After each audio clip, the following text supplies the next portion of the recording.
What's up, everybody? This is Taylor Phinney, ex-pro cyclist, current artist and DJ. I'm here in Ibiza for the very first time. I heard that the roads are amazing. There's a very special guest who's coming to show me around. Let's see what all the hype is about. I'm not so sure.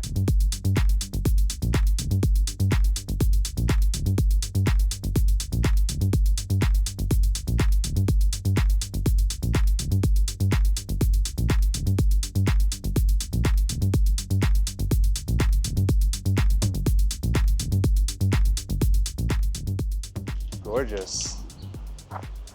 Oh, is that Pete Tong over there? That must be our special guest. I'm gonna go say hi. Hey, man. Taylor, welcome. Taylor. nice to meet you. Yeah. Big fan. Welcome to Ibiza. Thanks so welcome much. to Esvedra. Yeah, right on. Tell me a little bit about this place. It's probably the kind of number one photo bombed spot in Ibiza. Yeah. It's probably, it's kind of the symbol of Ibiza. It's the thing you see when you fly in, when you fly out. So the most recognizable, iconic place, maybe aside from Ibiza town. Well, once or twice a year, I always try and come out here on a boat at sunset. Yeah, just mystical magic. Yeah. That is Ibiza. Speaking of sunsets, you played last night, right? Yeah, we did we just finished the IMS, the International Music Summit, which has been going since 2007. So it's probably one of maybe our best year this year. So we finished up playing at this iconic venue called Delt Villa, which is up in the old town on a kind of old, like military parade ground. And it's the only time the government, the Consell, allow a concert any time in the year. So we do it. Yeah. So it's again another really iconic spot. So yeah, but I'm riding today. Look. Yeah, you've been riding much? Yeah. I've been probably riding here since maybe 25 years. So I know the island pretty well. It's good, especially the north.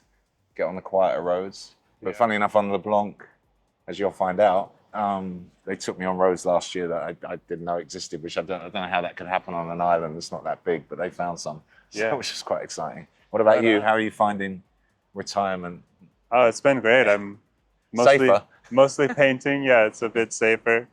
Do a lot of mountain biking and just been doing some DJ stuff. I get gigs maybe once or twice a month, so Amazing. Still got a lot to learn, but I love the energy exchange and just feeling the vibe, you know? Okay, well, it's excited to have you join us for Joyride. Yeah. We're going to be playing. So yeah, in October the weather's really nice. Well, hopefully it's nice. Right on. It's probably one of my favorite months as well, October. So it's good. Cool. Yeah, it's just after the season's closed. So. Well, let's get out on the road. Why don't you show me? I will. What Ibiza has to offer. Yeah. We'll start with a nice little hill. I'm sure your legs can handle it better than mine, probably. Let's go. I'm warm.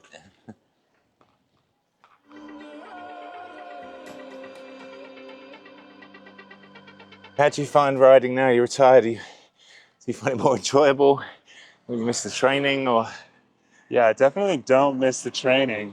I miss the simplicity of life as a professional athlete, where all you had to do was worry about yourself and your fitness. But no, now I just ride for fun, and it's mostly a tool for exploration. And I found that towards the latter part of my career, I was developing a kind of a negative relationship to the bike, just from forcing myself to train. And yeah. I find biking really meditative now, kind of at my age. Yeah. As in, you can't really be on your phone. You kind of have to zone in. Yeah. I mean, you'll talk to a lot of ex-pros, anybody, even people who haven't raced at all.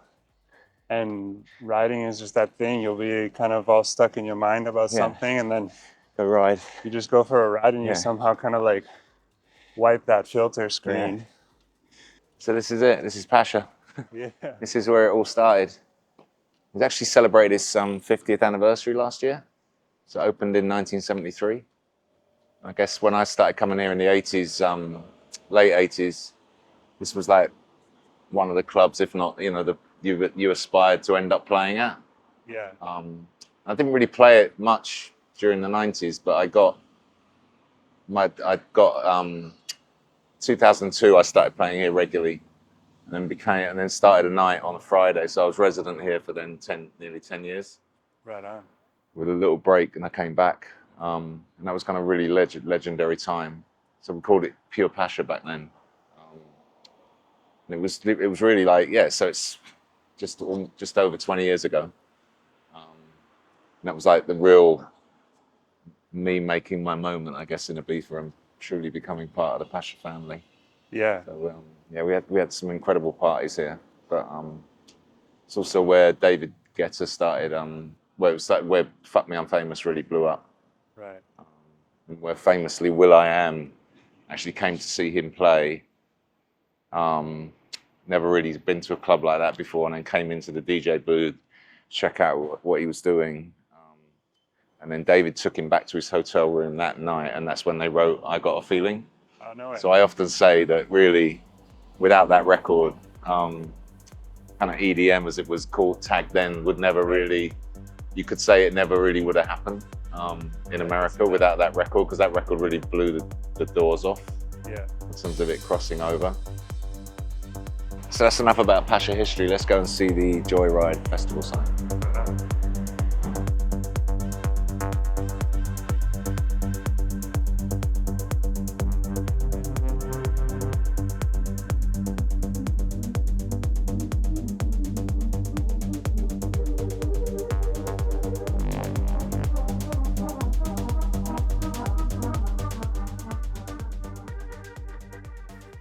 So here it is, Atzaró, home of the Joyride Festival. What a spot. Beautiful. Magnificent. Yeah. First kind of major agro-tourist hotel. Not agro, like agriculture. But yeah. Dang, looking forward to it. It's going to be amazing. Looks like there's a lot of spots for lounging. Lounging, chilling out, raving, yeah. And I guess the rave is going to happen somewhere. Yeah, I'm going to take you down over there to where the main stage is going to be. Yeah, but it's a beautiful spot. Beautiful spot.